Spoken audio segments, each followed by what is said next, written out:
La prolactina es otra hormona importante, es la que se produce en mayor cantidad en la adenohipófisis. Más o menos la mitad de las células de la adenohipófisis son productoras de prolactina. Por lo tanto, normalmente la prolactina tiene que estar inhibida, porque si no está inhibida, se va a empezar a producir en forma automática. Entonces, la prolactina necesita a un fármaco a una molécula inhibitoria que es la dopamina. Entonces, la dopamina y los estrógenos son los principales factores que van a inhibir la producción de prolactina. También tenemos algunos fármacos que la van a inhibir, como los agonistas dopaminérgicos, la cabergolina y la bromocriptina. Y va a estar estimulada por la molécula estimulante de la prolactina llamada la TRH. La TRH, no se olviden que también estimula la secreción de TSH. Cualquier lesión en el tallo de la hipófisis va a inhibir a la dopamina y por lo tanto la prolactina va a estar aumentada. Entonces, si ustedes ven acá, tenemos el hipotálamo, ¿no? Aquí están las vías dopaminérgicas. Si bloqueamos por alguna lesión del tallo hipofisario, estas vías dopaminérgicas ya no van a llegar a la hipófisis y por lo tanto la dopamina va a estar disminuida y va a aumentar la secreción de prolactina.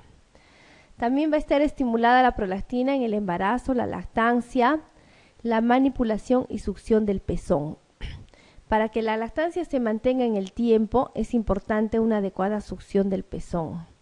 Esto se ha visto incluso en mujeres que no han tenido embarazos y son madres sustitutas. Solamente con estimular al pezón permanentemente van a favorecer la liberación de prolactina. Los traumas torácicos muy intensos también a través de vías parasimpáticas van a estimular la secreción de prolactina. El uso de algunos fármacos, ¿no? Principalmente los que se utilizan en psiquiatría, los antipsicóticos, los antidepresivos, la reserpina y metildopa principalmente, son fármacos que van a bloquear a las neuronas dopaminérgicas, ¿no? Por lo tanto, la dopamina va a estar inhibida y esto va a hacer que se aumente la cantidad de prolactina. La mayoría de pacientes que utilizan estos fármacos van a tener niveles de prolactina muy elevados. Las principales funciones de la prolactina, la que se conoce, es la producción de la leche, pero también se ha visto que mejora la libido y es inmunoestimulante. A ver, vamos a ver unas preguntitas. Para la integración de los estímulos neurohormonales originados en centros superiores del sistema nervioso central, el paso común final está constituido por quiasma óptico, núcleo superóptico, eminencia media, núcleo arcuato, ninguno.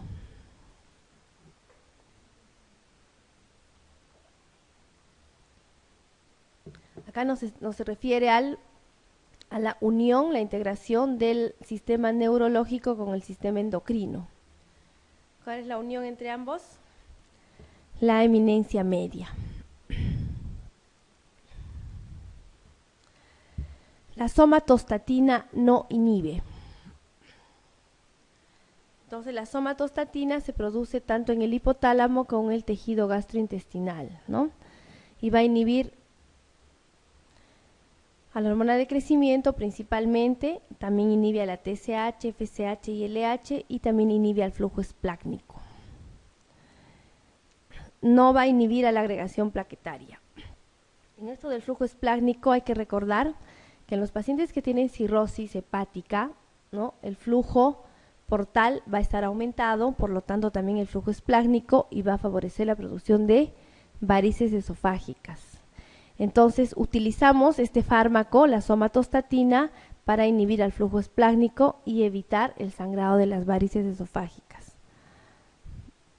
La respuesta va a ser la A, no tiene acción sobre la agregación plaquetaria.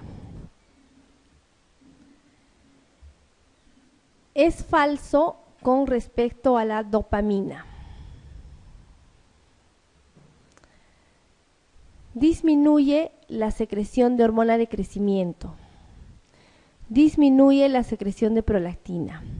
Disminuye la secreción de TSH. Inhibe la liberación de ACTH. aumenta la liberación de GH. ¿Cuál creen que es falso? Así es, la E, porque la dopamina es inhibitoria para la mayoría de las hormonas. La respuesta, la E. Las hormonas de la adenohipófisis siempre se encuentran estimuladas, excepto... ¿Cuál de estas hormonas tiene que no está estimulada, sino más bien está inhibida? La prolactina.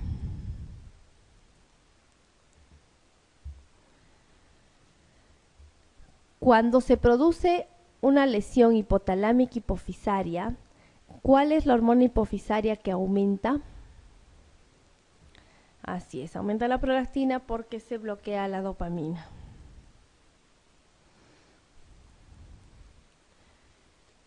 La prolactina es una hormona secretada en el hipotálamo, falso, ¿no? Es secretada en la adenohipófisis. Necesaria para el crecimiento ductal mamario, falso. La prolactina solo secreta leche, ¿no? El crecimiento ductal mamario se da gracias a los estrógenos. Cuya secreción está controlada por un factor inhibidor hipotalámico,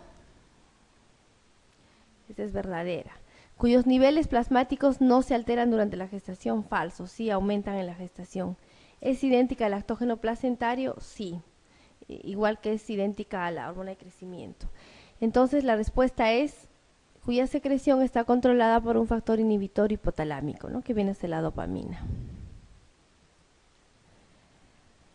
¿Cuál de las siguientes se puede considerar como el factor liberador de prolactina?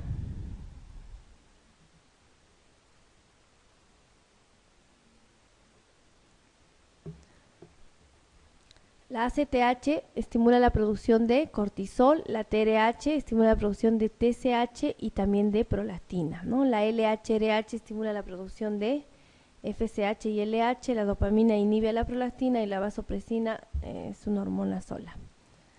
Respuesta la B.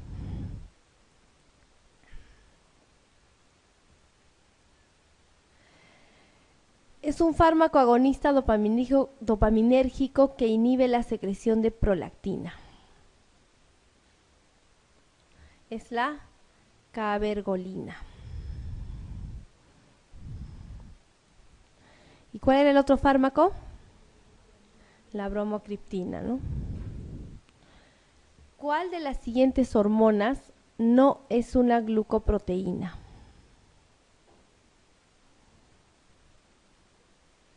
Habíamos dividido en tres grupos, ¿no? Las somatomamotrópicas, las glucoproteínas y las derivadas de la POM. La B, la hormona de crecimiento, es una somatotrópica, ¿no? Así es. Esto está mal, la respuesta es la B.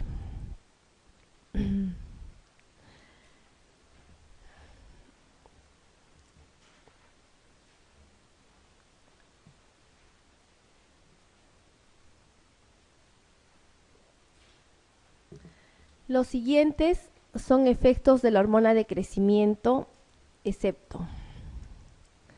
Estimula la síntesis de proteínas, sí. Favorece el crecimiento cartílago, sí. Disminuye la lipólisis, sí. Disminuye la sensibilidad a la insulina, disminuye la creatinina.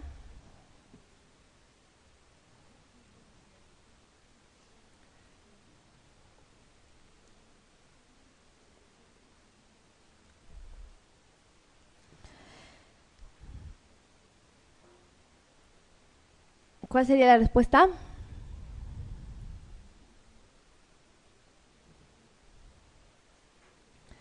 Disminuye la creatinina. No tiene relación con la función renal, hormona de crecimiento.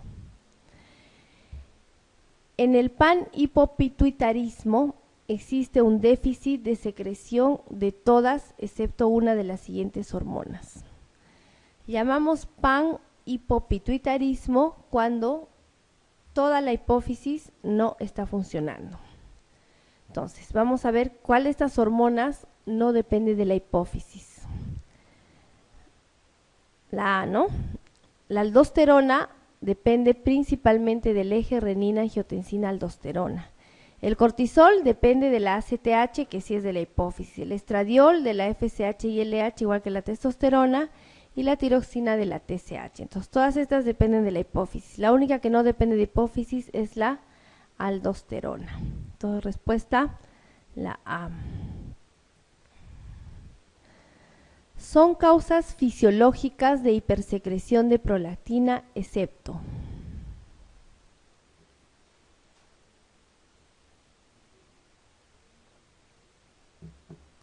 En el embarazo aumenta la prolactina. En el sueño también, pero en el sueño profundo, no en la vigilia, porque la vigilia es el sueño superficial, el sueño inicial. La estimulación de la pared del tórax y el estrés también estimulan la secreción de prolactina. Entonces la respuesta es la B. La POM, la propiomelanocortina, es un precursor de excepto ACTH, MSH, prolactina, alfa-lipotropina, beta-endorfina. Prolactina, así es.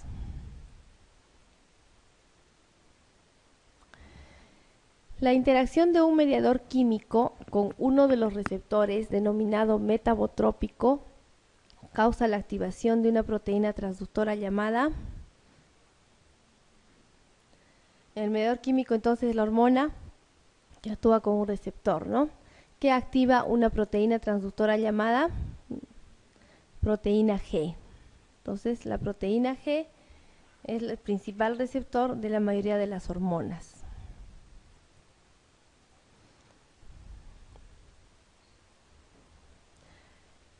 Los mecanismos de retroalimentación, o sea, de feedback, utilizados frecuentemente por los grandes sistemas de control de la homeostasis nervioso y endocrino son negativos y positivos, porque ambos regulan la constancia de la variable, sea cual sea el signo de su desviación. Negativos o positivos en función de la desviación de la variable con respecto a su nivel de referencia. Solo positivos para corregir desviaciones de la variable por debajo del nivel de referencia. Negativos en el sistema nervioso y positivos en el neuroendocrino. Y negativos en la mayoría de los casos. ¿Cómo funciona el feedback?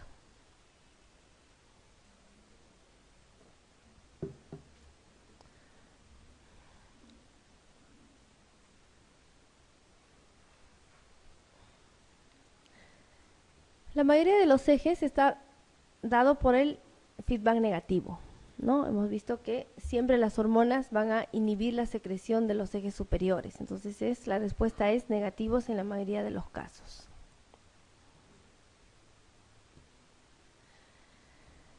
Señale cuál de las afirmaciones siguientes sobre regulación neuroendocrina es correcta.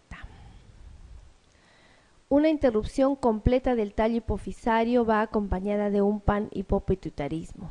¿Eso es cierto o es falso? Si se corta el tallo hipofisario, también estamos cortando las vías dopaminérgicas. Entonces, en este caso, aumenta la prolactina. Entonces, no hay un panhipopituitarismo. Esto es falso. La hormona liberadora de la tirotropina, o sea, la TRH, es un tripéptido que controla la secreción de GH y TSH. ¿Cierto o falso? Falso, ¿no? La TRH controla la secreción de TSH y prolactina, no de hormona de crecimiento. La regulación fisiológica de la secreción de la hormona de crecimiento se lleva a cabo por dos péptidos hipotalámicos, la GHRH de acción estimuladora y el IGF-1 de acción inhibidora. ¿Falso? ¿Verdadero?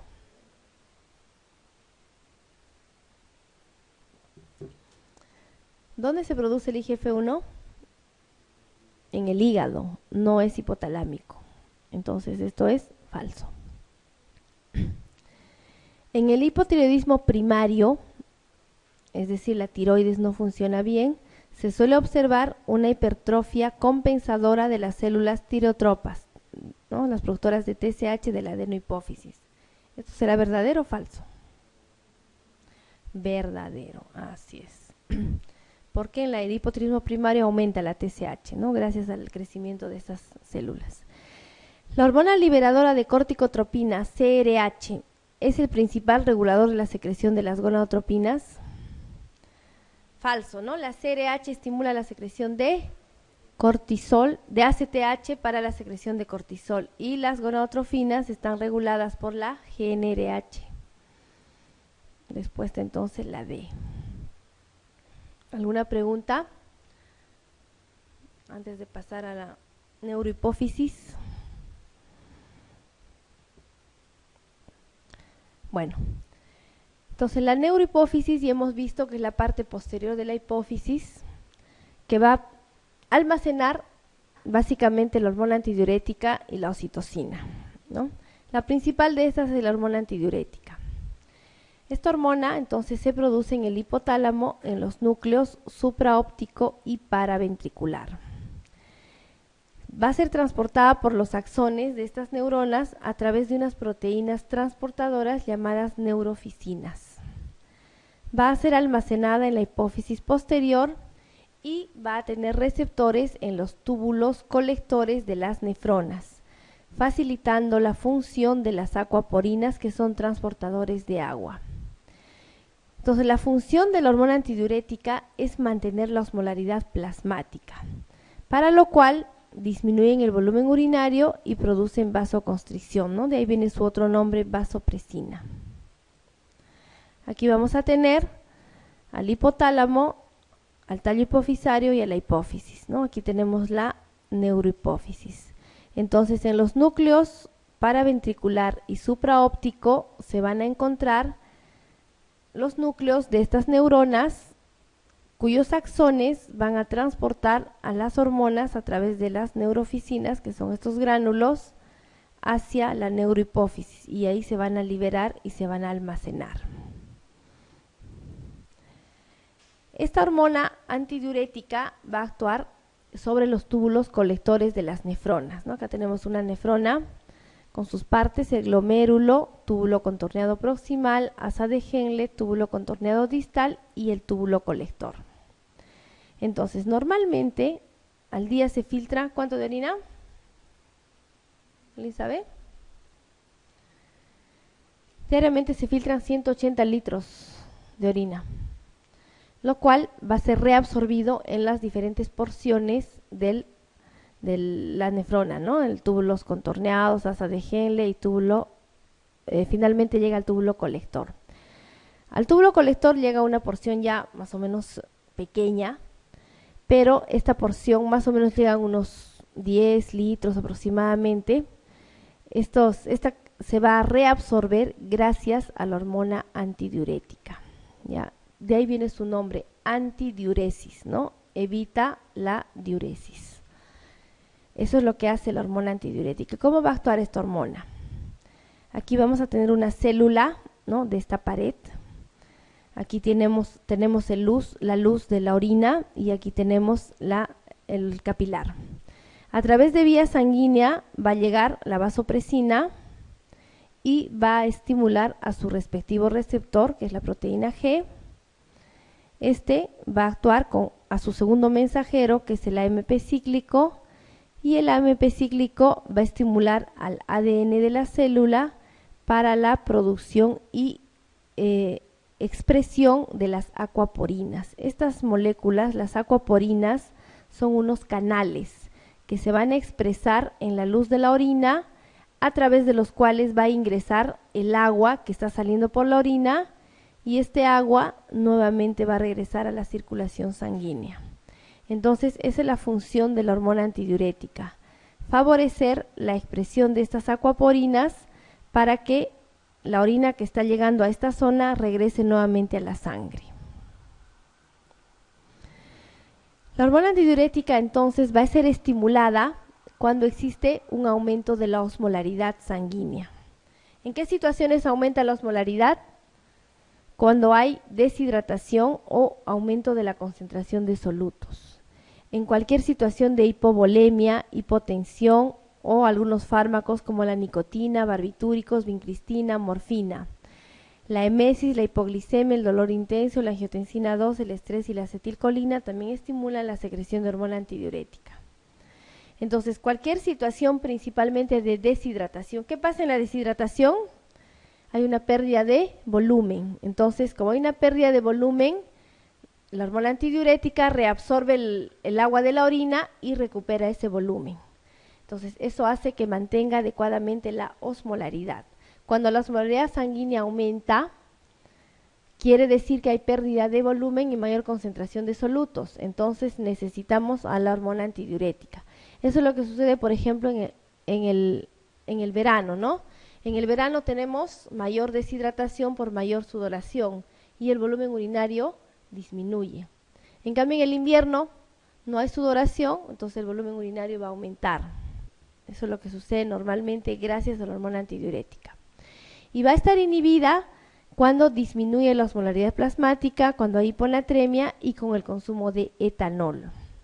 Cuando se consumen bebidas alcohólicas, aumenta el volumen urinario porque el alcohol está bloqueando a la hormona antidiurética. Entonces la orina se va a perder en mayores cantidades. Entonces, si aumenta la hormona antidiurética, ¿qué va a pasar con el volumen urinario? Va a estar disminuido, porque hay mayor reabsorción de orina, ¿no? De agua en la orina. Disminuye el volumen urinario. Entonces, este volumen urinario disminuido, ¿qué va a pasar con este agua? ¿Dónde va a ir? A la sangre, ¿no? ¿Qué va a pasar con el volumen plasmático? ¿Va a aumentar o disminuir?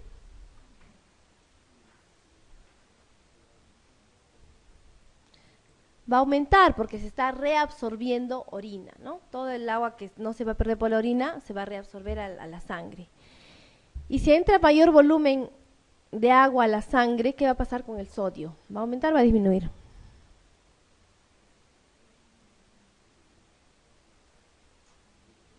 ¿Cómo funciona esto de la osmolaridad?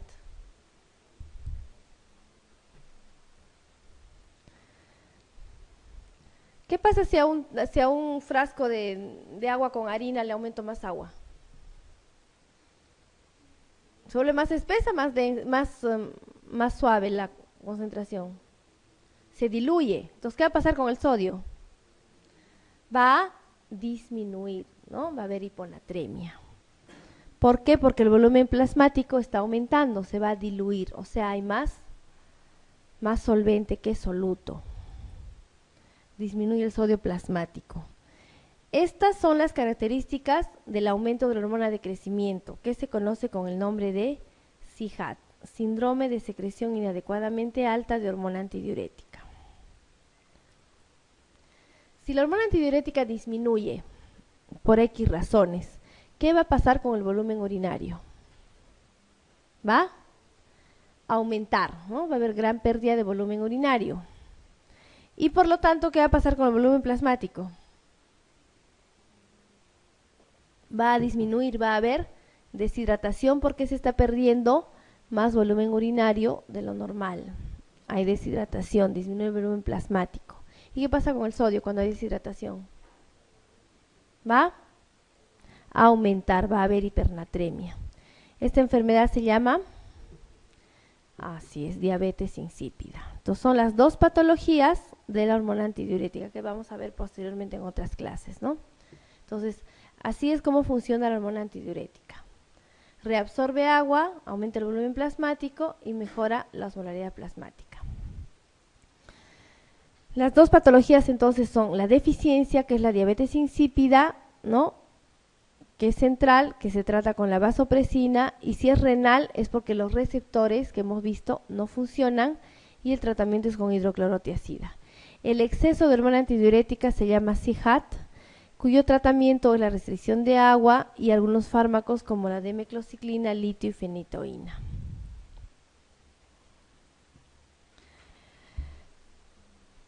Las siguientes sustancias estimulan la secreción de hormona antidiurética, excepto una.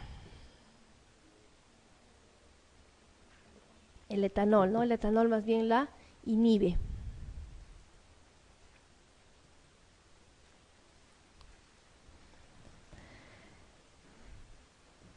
¿Cuál de lo siguiente es cierto respecto a la hormona antidiurética?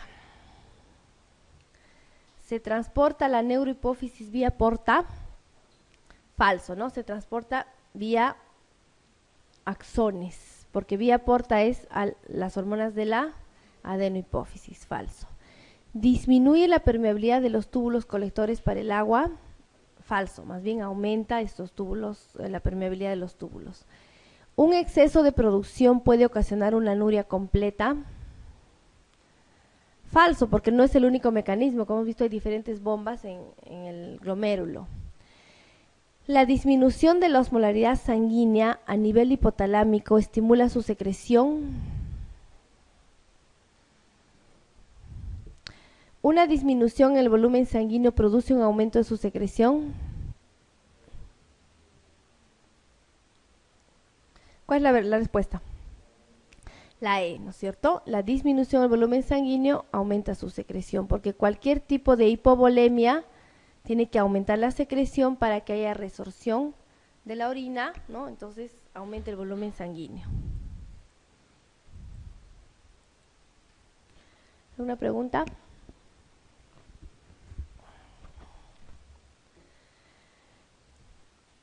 En cuanto a la fisiología gonadal femenina, esta va a funcionar exactamente igual que con los ejes hipotálamo, hipofisario, ovárico.